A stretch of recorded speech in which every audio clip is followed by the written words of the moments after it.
La función por excelencia de los miembros de la Iglesia del Señor Jesucristo es agradarle en todo, llevando fruto en todas las obras que corresponden a los ideales de su reino. Para cumplir esta función, cada miembro necesita ser lleno del conocimiento de la voluntad del Señor. Además, necesita ser fortalecido con todo poder conforme a la potencia de la gloria de Dios. Abordaré este punto en la siguiente exposición. Todos los miembros de la Iglesia del Señor necesitamos ser fortalecidos con todo poder, además de estar llenos del conocimiento de la voluntad de Dios en cuanto a cada obra que a Él le agrada. Todo poder mencionado aquí es todo poder necesario para las obras que corresponden a lo que debe hacer cada miembro de la Iglesia del Señor en el lugar que Él nos asigne. Cada obra, en la obra del Señor, además de conocimiento en cuanto a cómo es que al Señor le agrada que hagamos cada obra, según la Escritura, requiere una clase y una medida de poder para que la podamos realizar como le agrada al Señor. Por eso, mis amados hermanos y hermanas, cada miembro de la Iglesia del Señor debe servir de acuerdo al poder que Dios da para cada obra.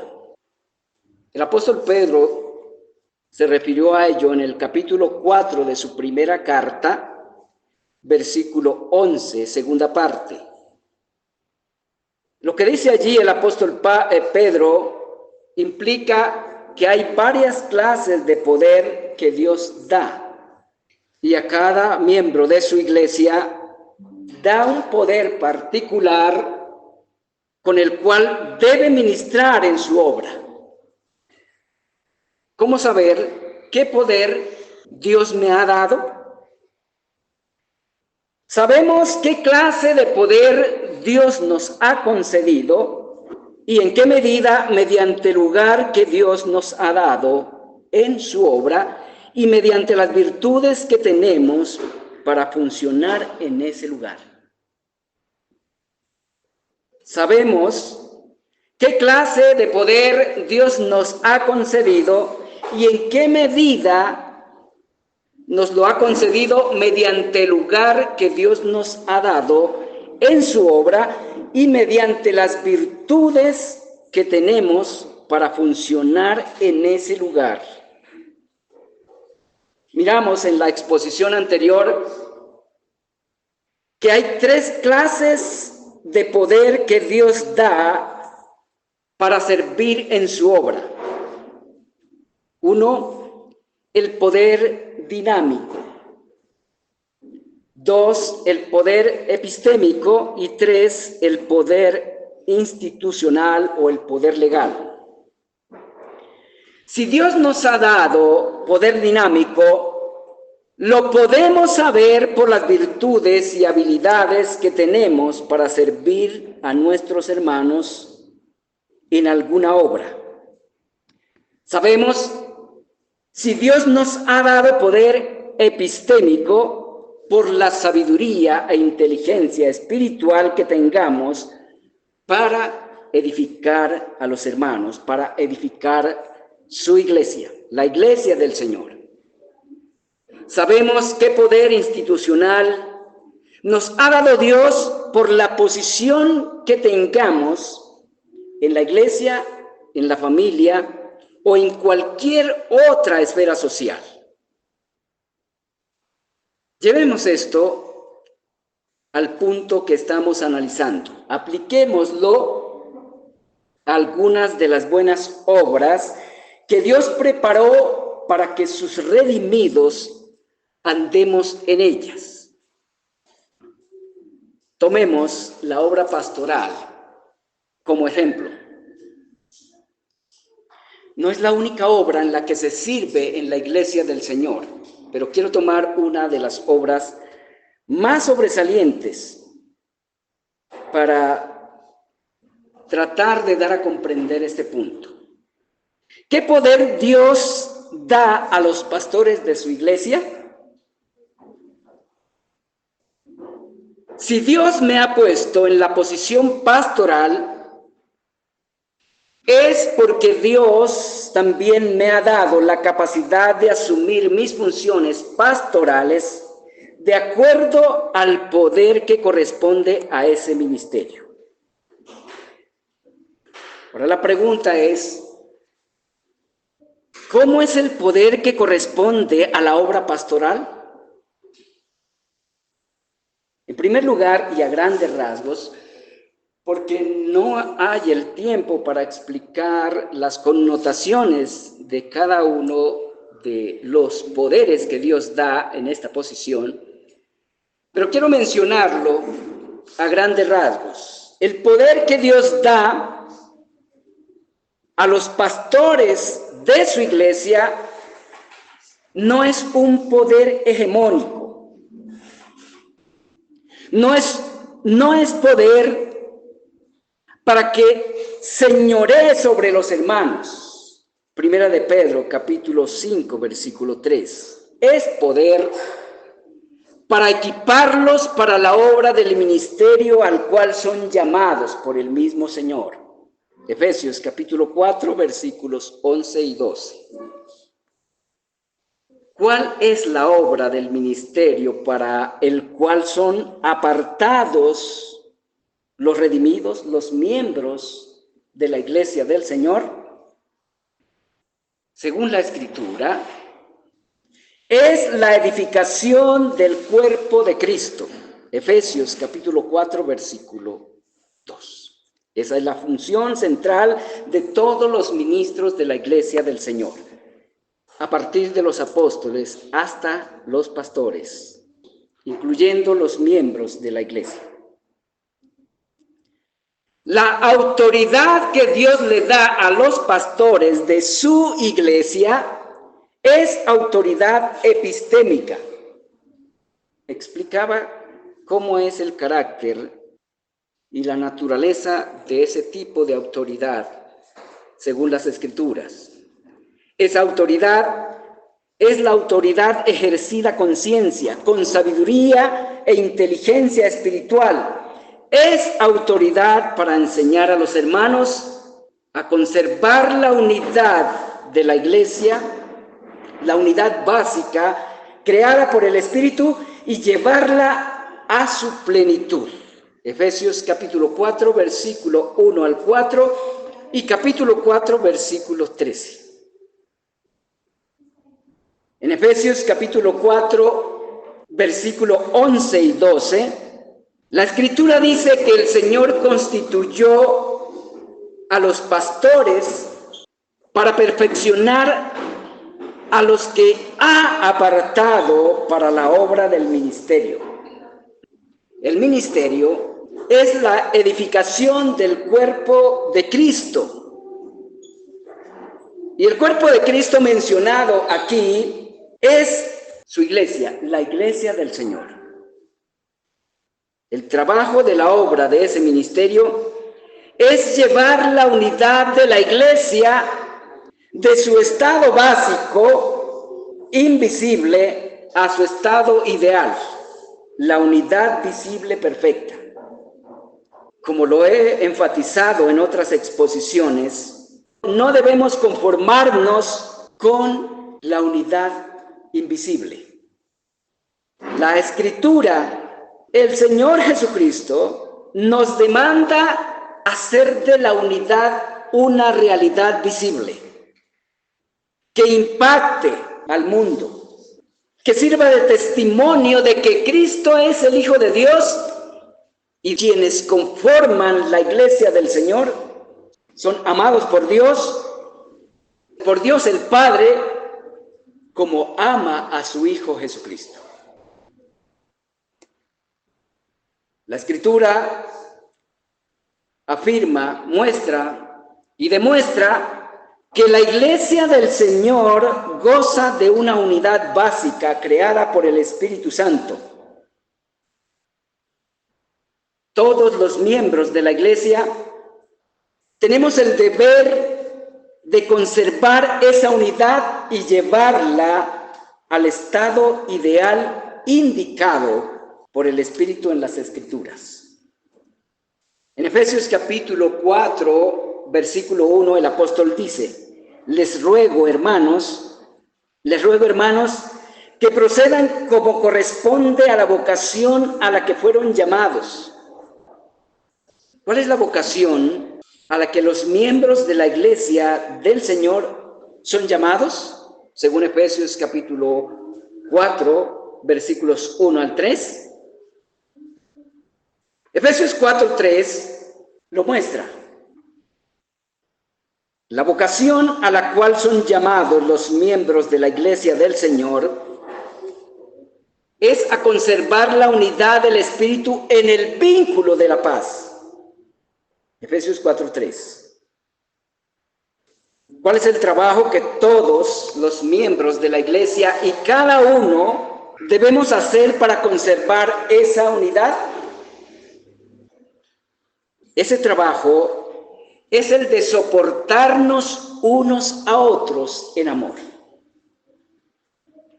¿Cuál actitudes menciona el apóstol que debemos tener para hacer esa obra como el Señor lo manda, como el Espíritu del Señor lo manda?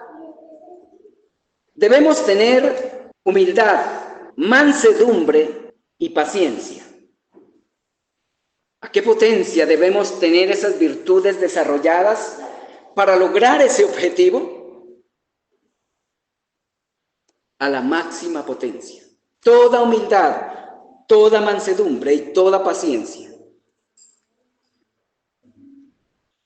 para que dé el fruto que el Señor espera, el que debemos dar como iglesia. ¿Y cuál es el fruto que debe resultar de hacer esta obra con esas actitudes de la manera que el Espíritu lo ordena? La paz. La paz es el fruto del obrar con toda humildad, con toda diligencia y con toda mansedumbre para guardar la unidad del Espíritu. La paz es el fruto que evidencia que los miembros de la iglesia realmente están trabajando de la manera correcta para conservar la unidad de la iglesia y llevarla al estado ideal señalado.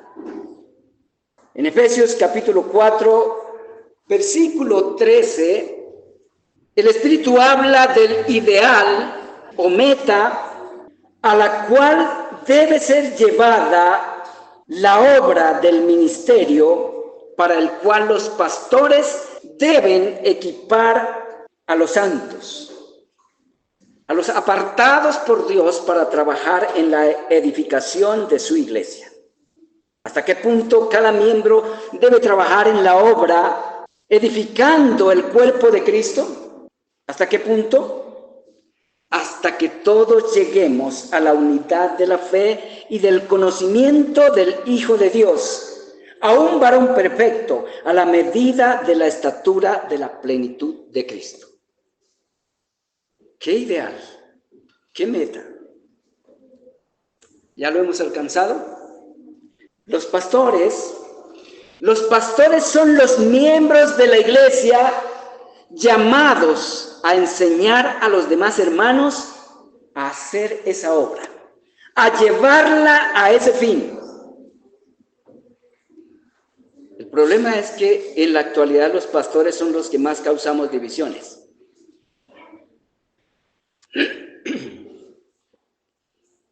Esta obra, a la luz de la Escritura, esta obra no se puede realizar con poder o autoridad hegemónica.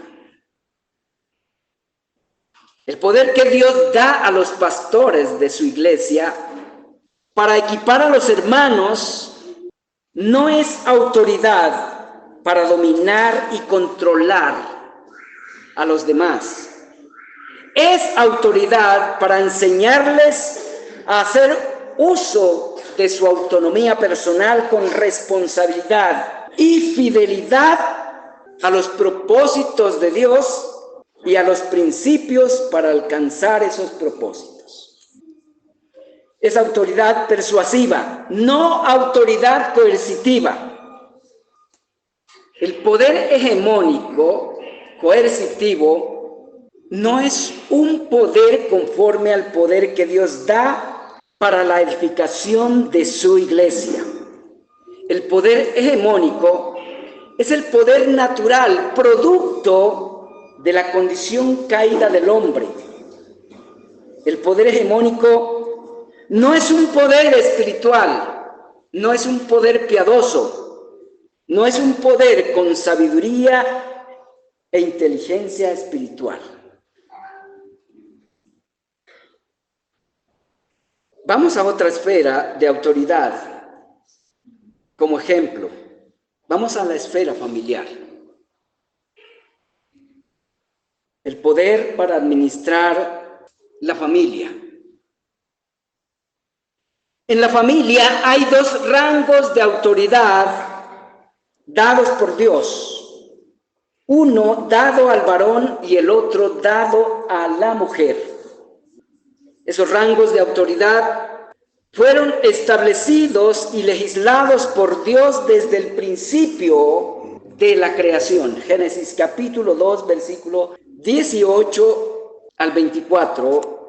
Primera Timoteo capítulo 2, versículos 11 al 15. Y Primera Corintios capítulo 11, versículo 3 y versículos 8 al 11. Cada rango de autoridad en esta esfera tiene una medida de poder y un alcance legal dado por Dios. Veamos esto brevemente.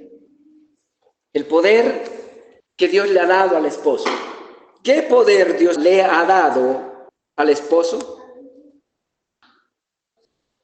Si Dios me ha dado la función de ser esposo, tengo la obligación, el deber ineludible de ejercer esa función de acuerdo al poder dado por Dios para esa función. El poder que Dios da al esposo sobre la esposa es semejante al poder que da a los pastores en la iglesia. Tampoco es poder para que nos enseñoreemos de nuestra esposa. No es poder para dominarla, no es poder para someterla y controlarla. El poder que Dios da al esposo es un poder para sustentarla, protegerla y santificarla. Efesios capítulo 5, versículo 29. El poder que Dios da al esposo es poder para amarla de una manera particular. Es poder para amarla de una manera que no debemos amar a ninguna otra persona en este mundo, excepto a Dios y el Señor Jesucristo. El poder que Dios da al esposo en relación con la esposa es poder para amar a la esposa como el Señor Jesucristo ama a su iglesia. Es un poder salvador, es un poder santificante, es un poder restaurador, es un poder liberador, no un poder subyugante. Dios nunca ha mandado al varón a enseñorearse de la mujer. Cuando Dios le dijo a la mujer, tu marido se enseñoreará de ti, Génesis 3:16, lo dijo como sentencia, castigo por su transgresión, no como mandato al varón a que sometiera a su mujer. En ningún momento Dios ha mandado al marido a enseñorearse de su mujer. El mandato es a amarla, a sustentarla y a protegerla. Efesios 5:29. A la luz de la Escritura, el marido que se enseñorea de su mujer no está ejerciendo la autoridad que Dios le ha delegado de manera santa, lo está haciendo de manera impía, de manera perversa.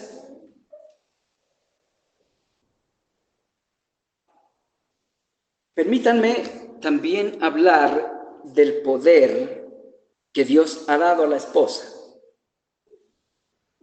¿Qué poder Dios ha dado a la esposa? Hermana, si usted está en la posición de esposa, debe saber que está en una posición que corresponde a una institución creada y reglamentada por Dios, por lo cual debe asumirla conforme al poder que Dios le concede y no conforme le parece, no conforme a su sentido común. La autoridad que Dios le ha dado a la esposa es autoridad para acompañar y ayudar con idoneidad a su esposo a cumplir con mayor fidelidad las responsabilidades que Dios le ha delegado. Dios no le ha dado autoridad a la esposa para tratar a su esposo como si fuera su hijo. Dios no le ha dado autoridad a la esposa para dominar y controlar al esposo. La palabra apostólica dice, 1 Timoteo capítulo 2, versículo 12, porque no permito a la mujer enseñar ni ejercer dominio sobre el hombre. Y en otra parte la Escritura dice, las casadas estén sujetas a sus propios maridos como al Señor, porque el marido es cabeza de la mujer, así como Cristo es cabeza de su iglesia, la cual es su cuerpo y Él es su Salvador. Así que como la iglesia está sujeta a Cristo, así también las casadas lo estén a sus maridos en todo. Pero ese en todo no es necesariamente en todo lo que al marido se le antoje. Es en todo lo que le corresponde como ayuda idónea para la plantación y extensión del reino de Dios. Es en todo lo que le corresponde a la edificación del cuerpo de Cristo. De manera que si un miembro de la iglesia inicia una campaña divisoria, ¿está su esposa obligada a someterse? Su esposa no debe sujetarse a su marido en eso. Si lo hace, se hace culpable de subversión juntamente con su marido. Safira jamás debió sujetarse a Ananías en su plan de engañar a los apóstoles, presumiendo generosidad. El punto es, hermanos y hermanas, que todo miembro de la iglesia del Señor necesita ser fortalecido con todo poder para todo lo que cada uno tenemos que hacer en la obra del Señor. La obra del Señor no es algo que podamos realizar dependiendo de nuestras propias fuerzas y mucho menos de nuestro sentido común. Cada miembro de la iglesia de Dios recibe de parte del Dios que lo llama un poder particular, un poder legal, de acuerdo al lugar que le ha sido asignado en las instituciones creadas para la plantación y desarrollo de su reino, la familia y su iglesia. Son las dos instituciones creadas por Dios para la plantación y el desarrollo de su reino. Pero Dios, en su providencia, también ha puesto a cada hombre, incluyendo a los creyentes, incluyendo a los redimidos, en diferentes posiciones, en diversas esferas sociales. Y cada creyente necesita ser fortalecido con el poder que Dios da, dinámico y epistémico, necesario para hacer lo que le corresponde, teniendo en cuenta la medida de autoridad que Dios da para cada obra, en cada lugar y en cada función. Cada creyente, cada miembro de la Iglesia del Señor debe saber, debe tener presente que cada obra que agrada al Señor requiere que sea realizada con la actitud adecuada y de acuerdo al rango de autoridad en el que se encuentre cada creyente en la iglesia, en la familia o en cualquier otra esfera social.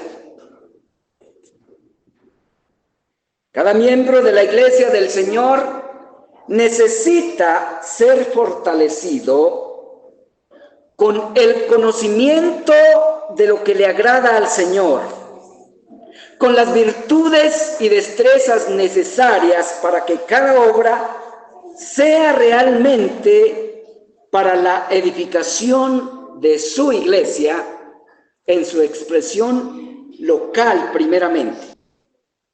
Porque la iglesia universal se edifica a partir de la iglesia local. Todo miembro de la iglesia del Señor Jesucristo necesita ser fortalecido conforme a la potencia del esplendor del amor, la misericordia, la bondad y la justicia de Dios, con toda paciencia, con toda longanimidad, con todo gozo, dando gracias al Padre que nos hizo aptos para participar de la herencia de los santos. Otro punto muy importante para profundizar. ¿De qué manera Dios nos hizo aptos para participar de la herencia de los santos? ¿Y cuál es la herencia de los santos? Dos puntos importantes para conocer, para profundizar si ya los conocemos.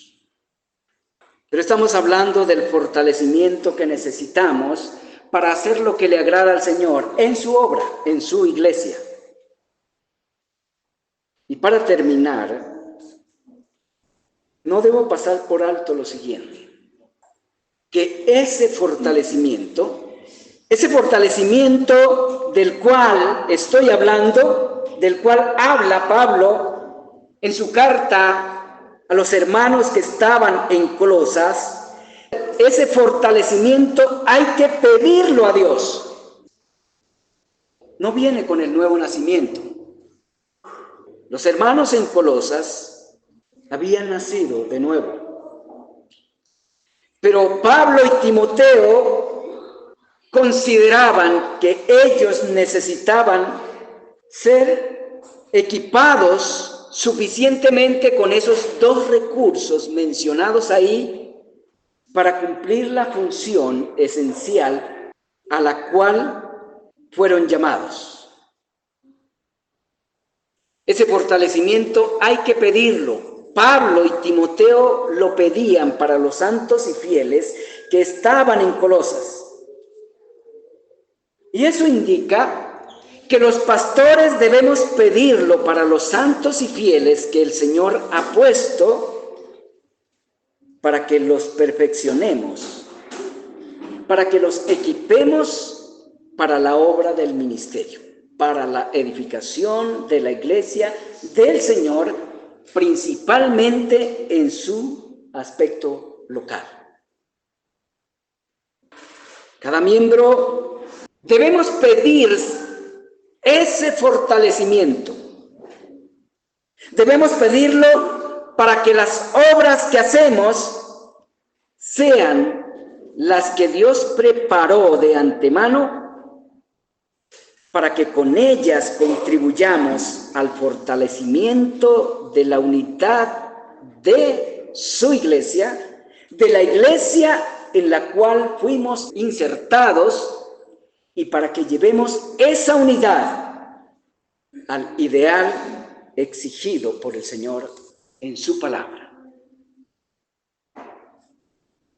¿Estamos equipados con todo eso?